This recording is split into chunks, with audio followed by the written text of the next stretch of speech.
What's up, guys, and welcome to another episode of the Bubba Speed career mode in MotoGP 20. And I want to apologize for this video coming out so late. I've been really busy as of late, and I just haven't really had a lot of time to be doing a bunch of gameplays and voiceovers. So I apologize for that. But now that we're in October, we're looking at the winter calendar, I guess you could say, and I should definitely be a lot more open to being able to do a bunch of stuff. So hopefully you guys will check this, continue to check this series out, continue to check out some of my videos in general. And I just want to let you guys know I do stream 2 or 3 times a week at least. So I will leave the link in the description down below. So if you're interested in watching me stream various games, if you have any requests as well for games you want to watch me stream, definitely let me know in the comments, and I'll be more than happy to hang out with you guys.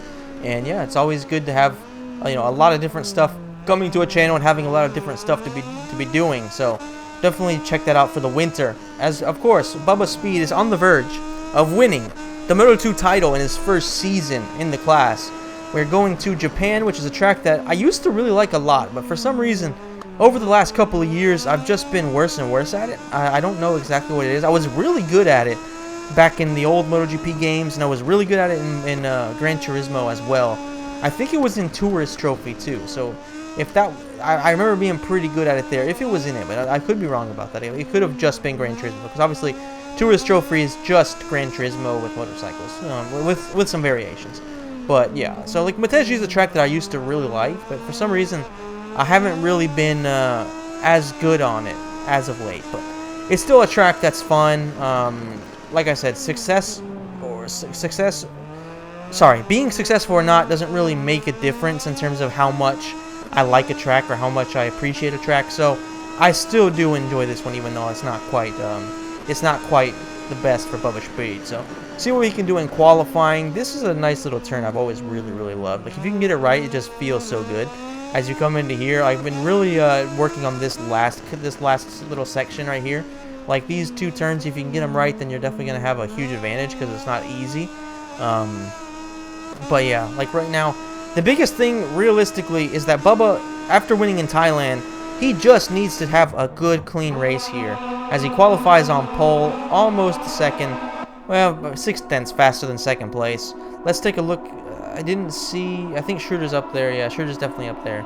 So I didn't see exactly where he is, but the important thing is that we finish, if not in front of him, then right there with him, as always. And like, when you have a lead, all that really matters is maintaining it. I think Schrotter was right there in third. It's either him or Luthi, but the bottom line is Bubba Speed is looking really fast here in Motegi. And I'm not gonna lie to you guys, I had to record this like 5 times because the game kept on crashing on me.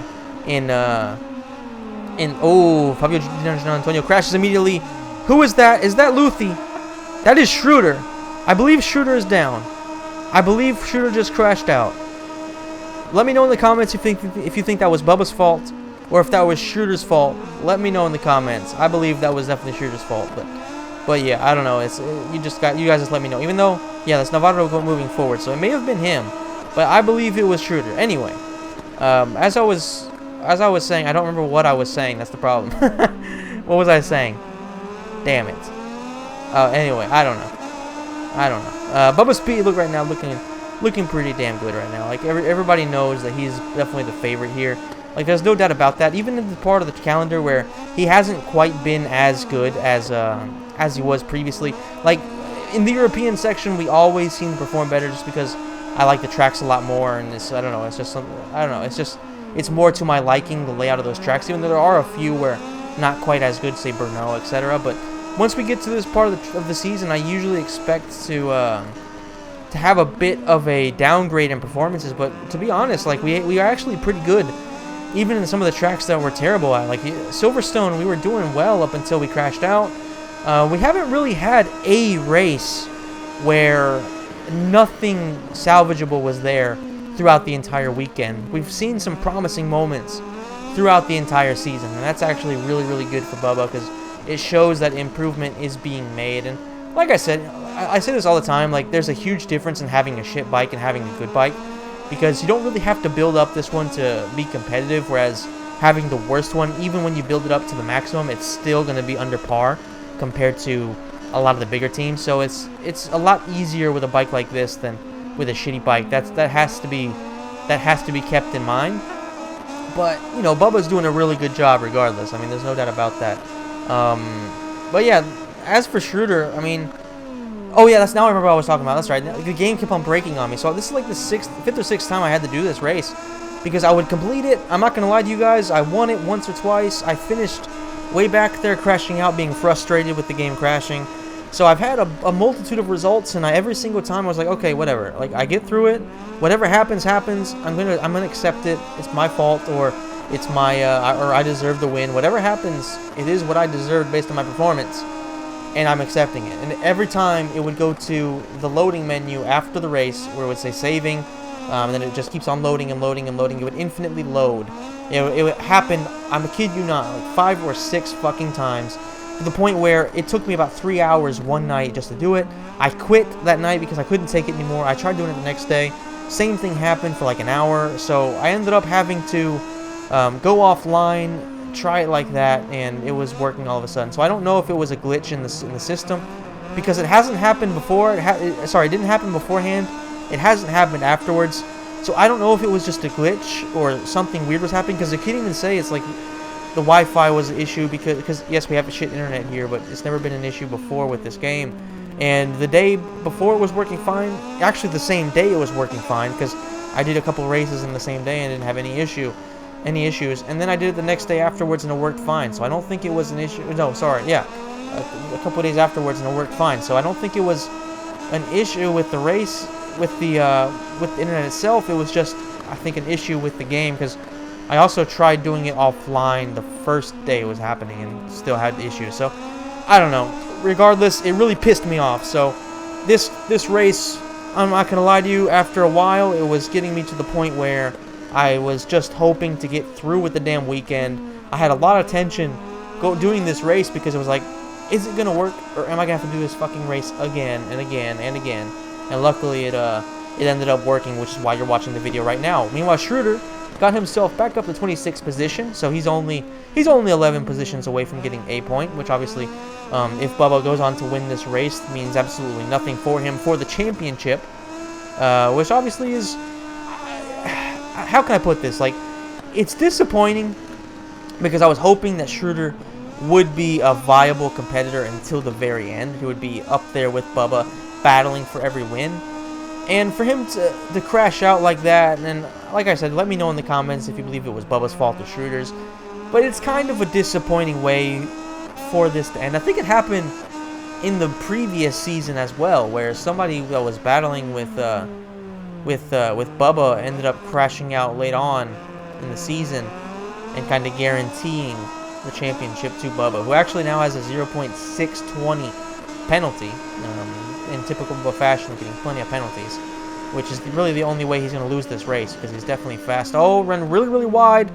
There's a chance of crashing there because that is a part of the track where you have to be careful on the brakes. Not so much I would say in Moto2, but I've noticed doing a few races or time trials here or there with MotoGP that if you go hard on the brakes, you are going to crash there.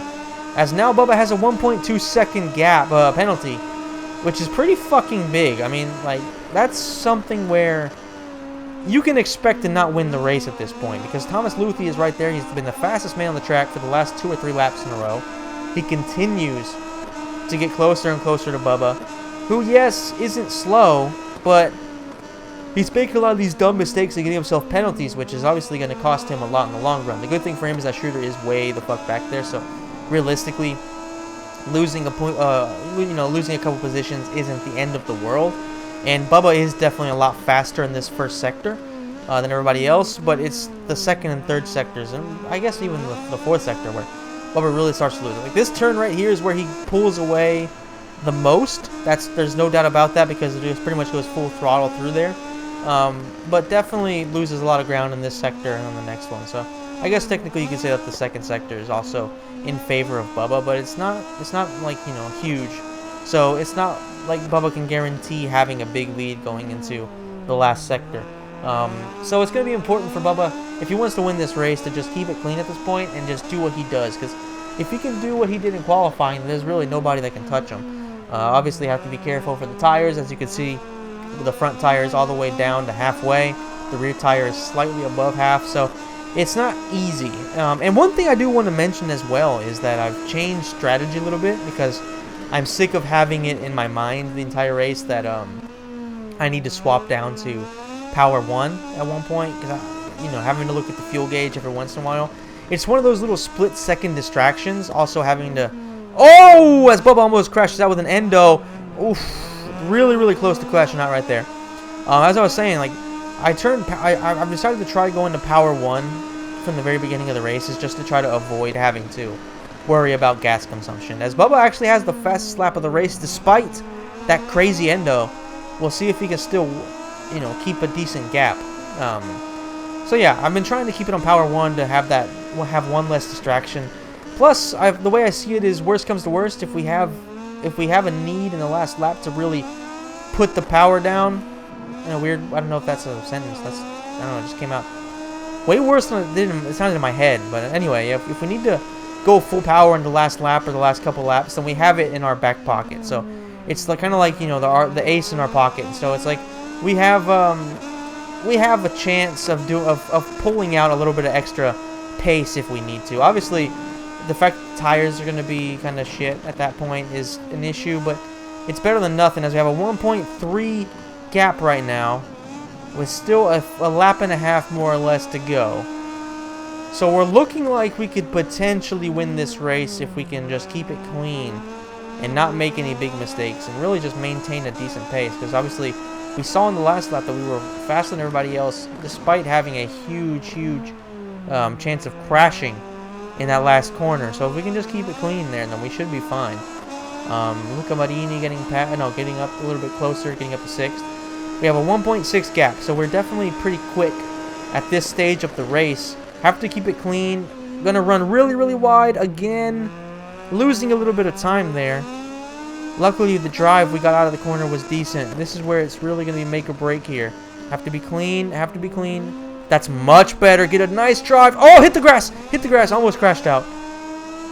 Okay. I feel like a win here would guarantee us the title. I'm not 100% sure, but I'm pretty sure it would. I'm pretty sure it would. So we have to just do our best to win this race. Maybe, honestly, even finishing second, I think, could potentially win us the championship. Because I think there's only 4 races after this. There is Phillip Island, Sepang, and Valencia. I don't think there's anything other than that. So there's 3 races after this. So I do believe that finishing second here would be enough. As Schrotter continues to struggle all the way back there in 27th position. He's in a battle for that 26th spot, which really makes no sense to even try to do anything. I guess obviously being a competitor, you want to get the highest position you can, but realistically, between 26th and 27th, there is absolutely no difference whatsoever. As they are trying desperately to catch up to Bubba, but Bubba's been really, really good in this last lap right now. Looking really solid. Running a little bit wide here, but going to get plenty of drive coming out of the corner as he goes through this little chicane. Excellently done there. Definitely pulled away a little bit, or at least you would hope so. If not, these motherfuckers are as fast as hell. As Schrotter actually gets himself... Oh, he gets past. He goes down to 28th. Marcel Schrotter, man, what a fucking disgrace of an end of a season for you, as Bubba is on the verge of winning the Japanese Grand Prix. Or at least he's in a decent position. Let's see what the gap is. 1.3. It is at the... oh my god, it's so close. It is so close. If Bubba can just keep it clean right here. A little too late on the brakes. He's going to run really wide. Can he save it? He's able to avoid the dirt. But is that going to cost him a little too much? Have to be clean coming through here. Oh, got probably another penalty. There it is, another penalty. 1.6. That's race. That is first position gone. Actually, he's kind of far ahead. Might actually still be enough. Is it going to be enough? Della Porta and Thomas Luthi finish above him. Yeah, I figured they were going to be a little bit too close to him. But, yeah, Bubba Speed, unfortunately for the penalties, due to the penalty, sorry, wasn't able to win the race, but still on the podium despite a 1.3 penalty. And let's see, minus 100 with 4 races left. With 3 races left, which means Bubba Speed is officially the Moto2 World Champion. Is going to be moving up to MotoGP after his very first season in the middle class. So obviously that's a huge thing. that is something that I was really hoping for, to not have to spend more than one season in Moto2. We can go up to MotoGP with a decent bike. Obviously, going to the KTM, we're going to have decent teammates as well in Binder and Espargaro. So it's going to be interesting to see if we can actually do anything on our first season with that bike. It's definitely not going to be easy. It's not one of the top teams. But even in real life, you've seen that there is some potential with that KTM. So I believe that Bubba Speed, the Moto2 World Champion, can do pretty well on it. But of course, we still have Phillip Island, which is an amazing track. We still have Sepang, which is meh. And we have Valencia, which I really love. So there's still a few tracks where Bubba Speed can still get a few wins and add to his tally and his impressive record in Moto2. And I want to let you guys know we're going to be doing some challenges in the next 3 videos, because we've already won the title, so we can have some fun with it. And we will be doing no qualifying. We're going to see out of 3 races how many we can win starting in last position. So hope you guys enjoyed this video. If you did, please hit the like button, subscribe to the channel, hit the notification bell, and let me know in the comment section down below how happy you are for the one and only Bubba Speed for winning a world championship once again, guys. Thank you so much for watching. I'll see you in the next video.